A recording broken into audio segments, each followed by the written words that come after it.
menyanyikan lagu Indonesia Raya diikuti oleh seluruh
pada hari ini, Rabu, 18 April 2012, Majelis Pengukuhan Profesor Riset mengadakan sidang untuk mengukuhkan pertama, Saudara Dr. Sulaiman Yusuf, Master of Agriculture Science, sebagai Profesor Riset bidang teknik bahan. Dua, Saudara Dr. Baharudin Tapa, sebagai Profesor Riset bidang bioteknologi. Dan tiga, Saudara Dr. Insinyur Hussein Avicenna Akil, Master of Science, sebagai Profesor Riset bidang teknik interdisiplin pada Lembaga Ilmu Pengetahuan Indonesia. Dengan ini sidang saya buka.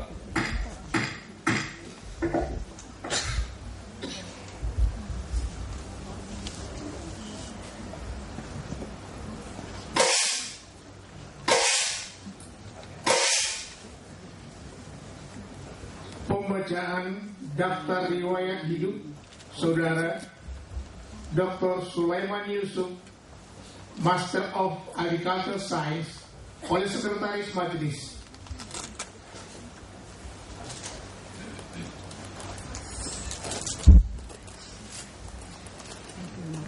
Riwayat hidup Sulaiman Yusuf lahir di Cirebon tanggal 2 Desember tahun 1958.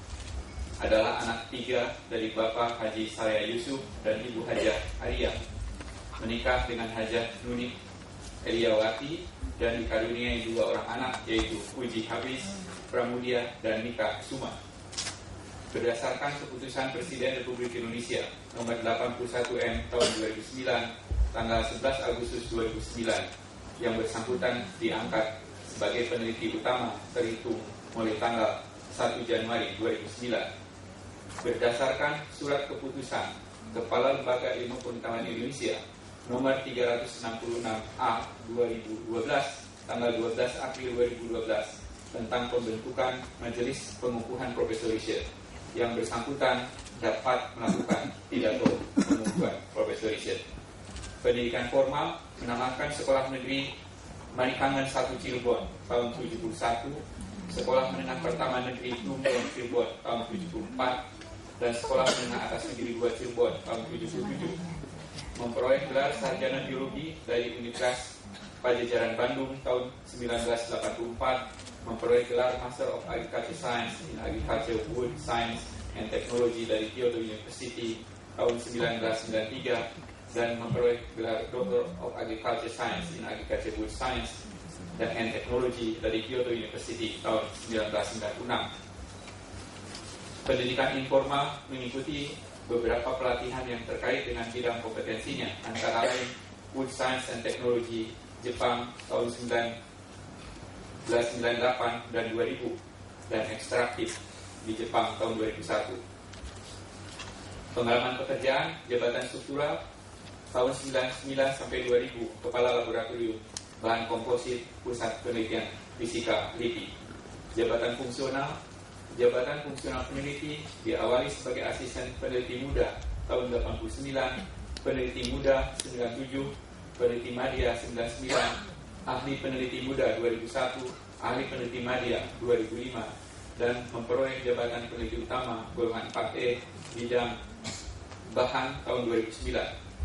Publikasi ilmiah menghasilkan 97 karya tulis ilmiah yang ditulis sendiri maupun dengan penulis lain dalam bentuk buku, jurnal, prosi, dan makalah yang diterbitkan.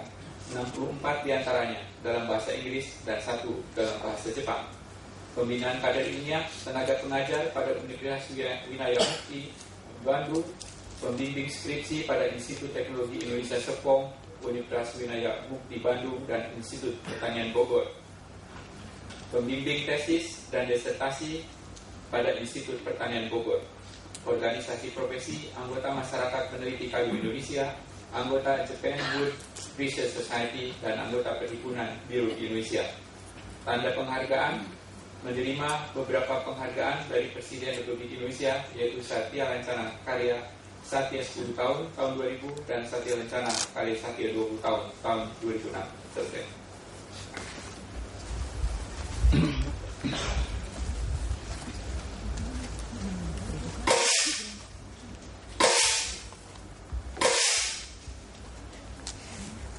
Kandidat Profesor Riset Saudara Dr. Sulaiman Yusuf, Master of Agricultural Science, dipersilakan menyampaikan orasi pengukuhannya.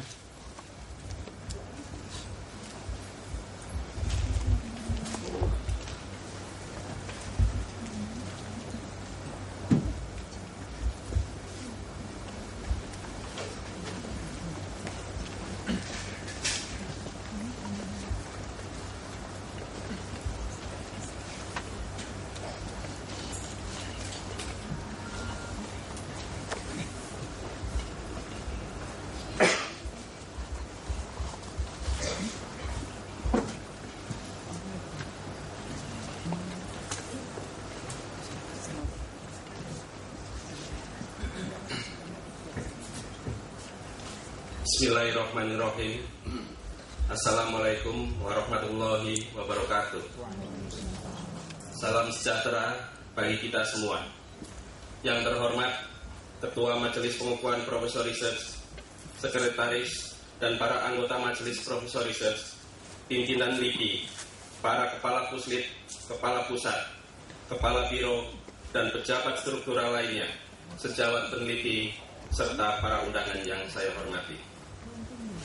Puji syukur kehadirat Allah Subhanahu wa Ta'ala yang telah memberikan rahmat-Nya sehingga kita dapat berkumpul pada hari ini dalam keadaan sehat walafiat. Sungguh merupakan suatu anugerah yang besar. Saya akhirnya dapat menyampaikan orasi pengukuhan sebagai Profesor Research. Orasi ilmiah saya berjudul Pengembangan Teknologi Pengendalian Rayap Ramah Lingkungan. Pendahuluan. Indonesia memiliki sekitar 105 hektar hutan tropis.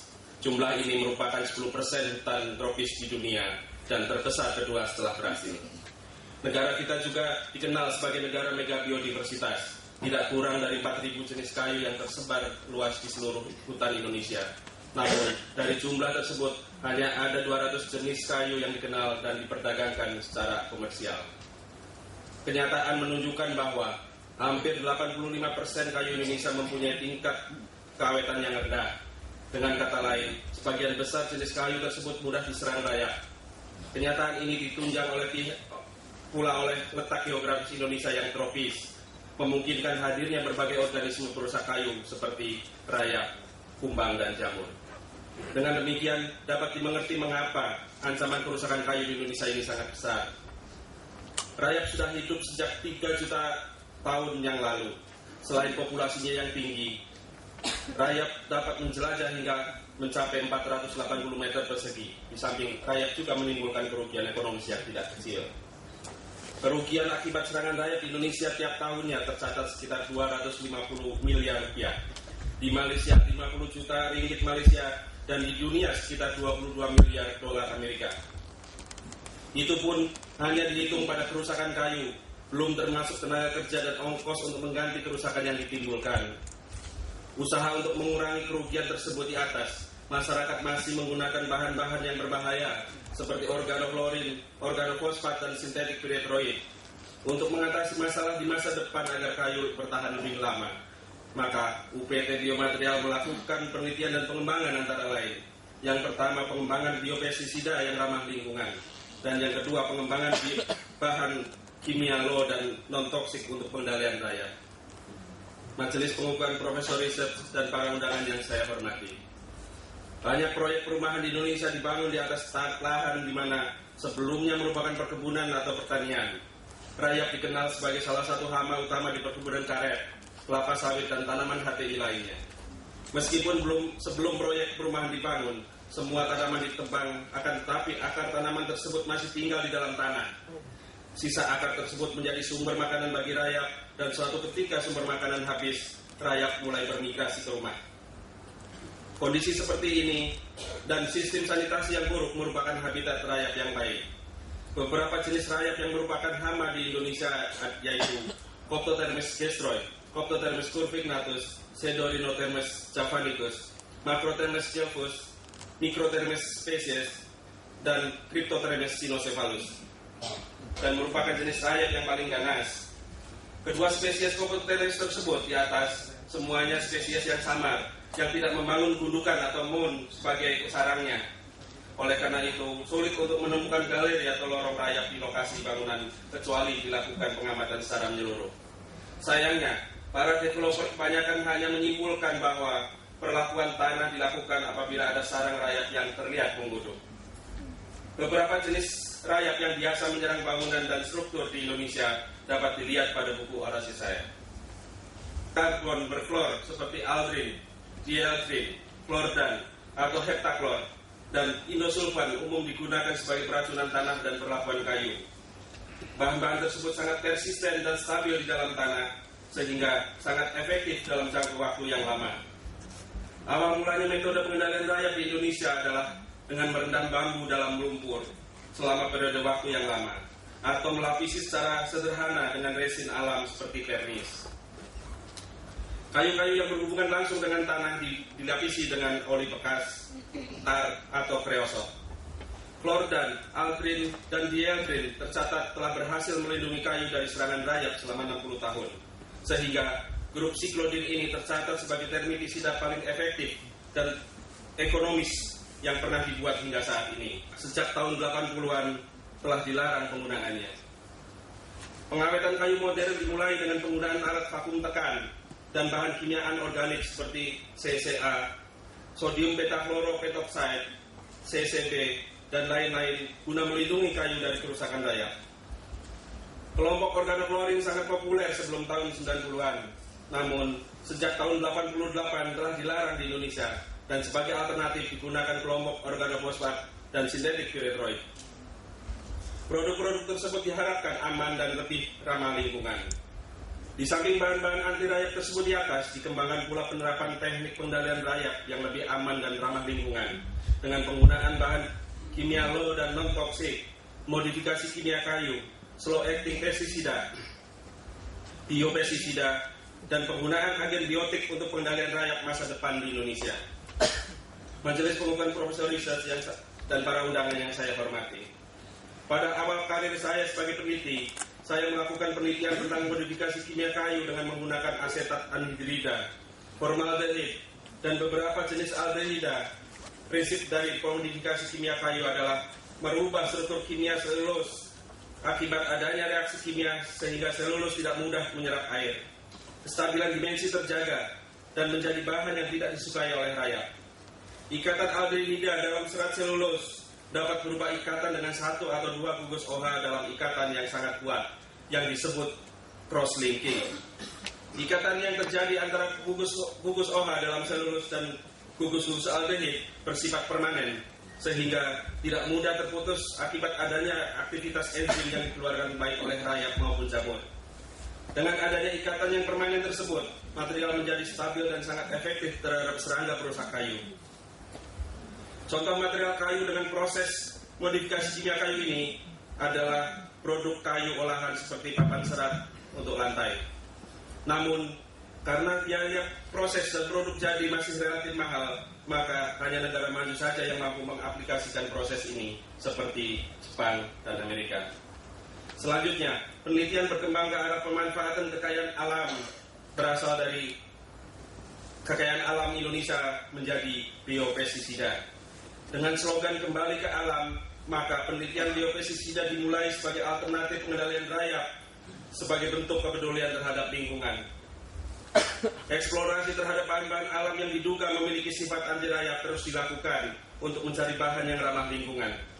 Puluhan tumbuhan alam telah dijadikan objek penelitian, diantaranya bintaro, kecubung, antiaris, nimba, sirih, srikarya, sirsa, cengkeh, prikasma, tembakau, pinang, luwak, saga, kemukus, serai, dan lain sebagainya. Walaupun masing-masing bahan alam tersebut memiliki efikasi yang berbeda, namun bintaro, kecubung, nimba, dan tembakau memiliki efektivitas yang lebih tinggi dibandingkan yang lainnya. Sehingga bahan-bahan ini memiliki peluang untuk dikembangkan sebagai bahan pengawet alami. Efektivitas dari masing-masing tanaman sangat dipengaruhi oleh kandungan zat ekstrak, dan kandungan zat ekstrak ini berbeda di setiap tanaman. Zat ekstrak anti rayap yang ditemukan diantaranya azadirachtin dari nimba, egenol dari cengkeh, serberin dari bintaro, dan nikotin dari tembakau. Upaya pengendalian rayap yang bersifat ramah lingkungan terus saya kembangkan dari tahun ke tahun dengan pencarian formula dan metode aplikasi yang tepat. Salah satunya dengan menggunakan mikroba sebagai agen biokontrol. Ada beberapa manfaat dari penggunaan mikroba sebagai agen biokontrol, antara lain aman bagi manusia dan serangga lain kecuali serangga sasaran. Mengurangi pemakaian pestisida serta meningkatkan biodiversitas. Namun, jika dibandingkan dengan bahan kimia, agen biokontrol memiliki beberapa kelemahan, hanya mampu mengontrol satu atau beberapa spesies. Kemudian daya kerjanya lambat dan memiliki viabilitas yang pendek. Karena agen biokontrol bersifat ramah lingkungan dan tidak menimbulkan dampak negatif di masa depan, maka penelitian dan pengkajian di bidang ini terus berlanjut, yaitu melalui peningkatan kajian virulensi dan perbaikan formulasi sehingga mudah diaplikasikan dan bermanfaat bagi perkembangan teknologi pengendalian hama. Agen biokontrol sangat berpeluang untuk mengendalikan rayap dari puluhan spesies jamur yang sudah diisolasi dan beberapa spesies jamur yang perlu digarisbawahi, yaitu jamur fumicola, kuning hamela, dan busaril. Jamur-jamur tersebut mempunyai tingkat patogenitas yang tinggi sejajar dengan agen biokontrol komersial seperti Beveria, Metarhizium. Jamur-jamur tersebut sangat layak dijadikan agen biokontrol. Namun, hal ini masih perlu dikaji lebih lanjut mengenai daya penularannya dan aplikasi di lapangan karena kondisi di laboratorium berbeda dengan kenyataan di lapangan. Berdasarkan hasil pengujian bioassay, aplikasi dengan penggunaan metode kontak umumnya lebih baik daripada metode pengumpanan. Metode kontak menyebabkan mortalitas rayap yang lebih tinggi dibandingkan metode pengumpanan. Kematian rayap oleh jamur diduga karena infeksi melalui perkecambahan conidia yang menembus lapisan kutikula. Selanjutnya, miseria jamur yang terbentuk akan menginvasi tubuh rayap melalui kulit sehingga menyebabkan mortalitas rayap. Perkembangan akhir-akhir ini, paradigma pengawetan kayu yang konvensional yang fokus pada perlakuan kayu berubah menjadi paradigma baru yang lebih memfokuskan pada organisme perusak kayu sebagai objek pengendalian. Hal ini terjadi akibat berkembangnya sistem bait atau pengumpanan. Dalam pengendalian sistem baiting adalah sistem baiting adalah suatu metode penanggulangan rayap di mana hanya mengandalkan keberhasilannya apabila umpan dimakan.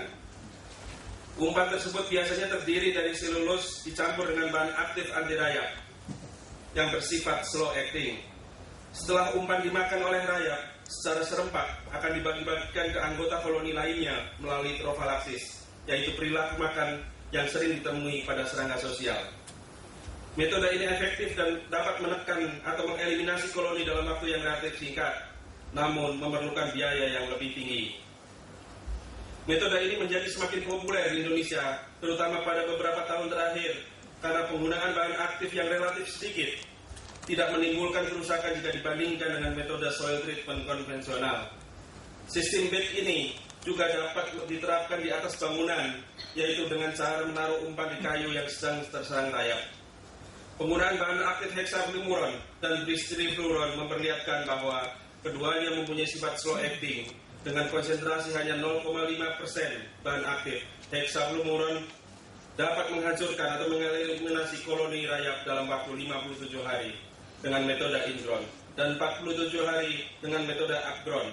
Sedangkan bahan aktif bistrifluoron hanya dengan konsentrasi 1% dapat mengeliminasi koloni rayap lebih cepat lagi, yaitu 42 hari.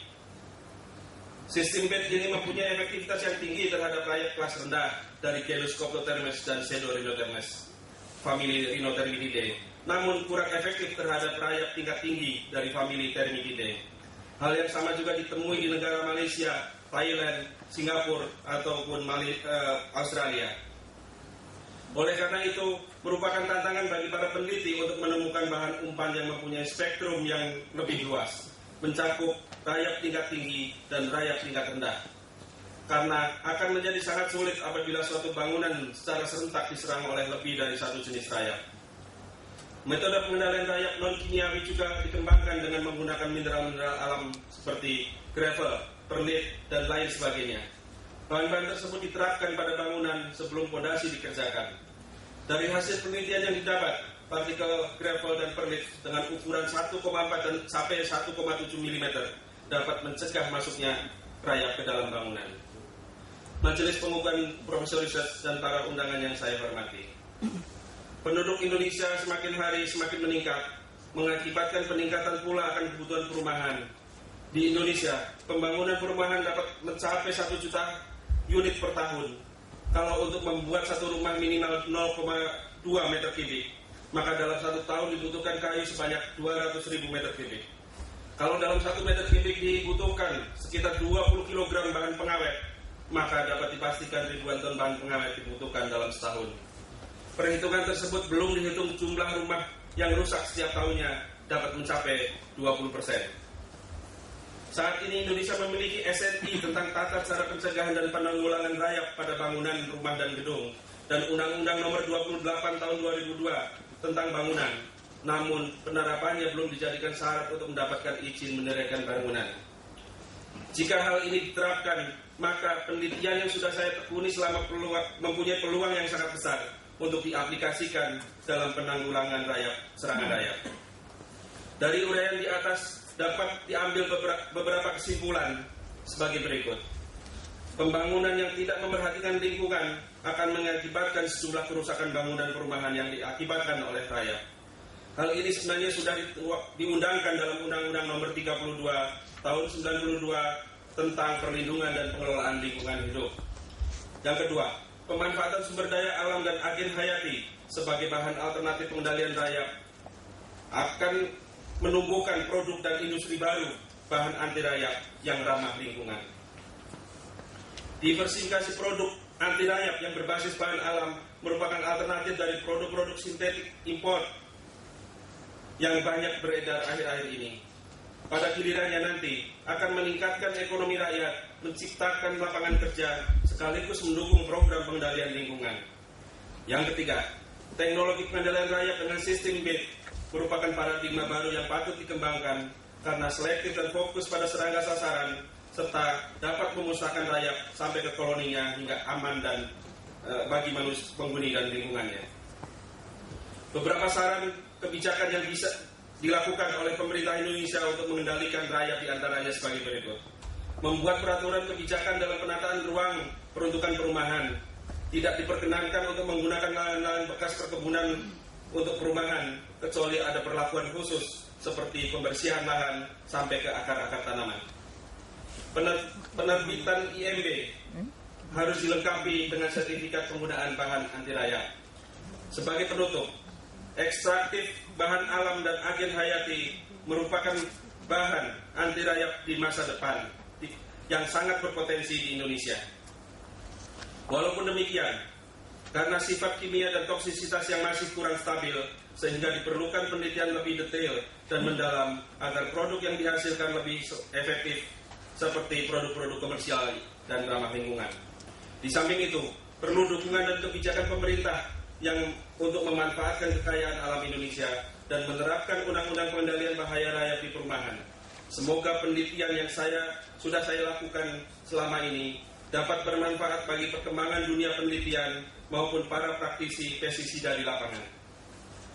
Mengakhiri orasi ini, perkenankanlah saya menyampaikan ucapan terima kasih kepada seluruh jajaran struktural LIPI, kepada Kepala Lembaga Ilmu Pengetahuan Indonesia, Profesor Dr. Lukman Hakim, dan Wakil Kepala LIPI, Profesor Dr. Endang Sukara, beserta jajaran pimpinan LIPI, Bapak Profesor Bambang Prasetya, Profesor Bambang Subianto, serta Bapak dan Ibu Majelis Pengukuhan Profesor Research yang telah memberikan kesempatan dan kepercayaan kepada saya untuk menyampaikan orasi serta atmosfer yang menyejukkan sehingga saya dapat berkarya dan mengabdi dan meniti karir di lembaga yang saya banggakan ini.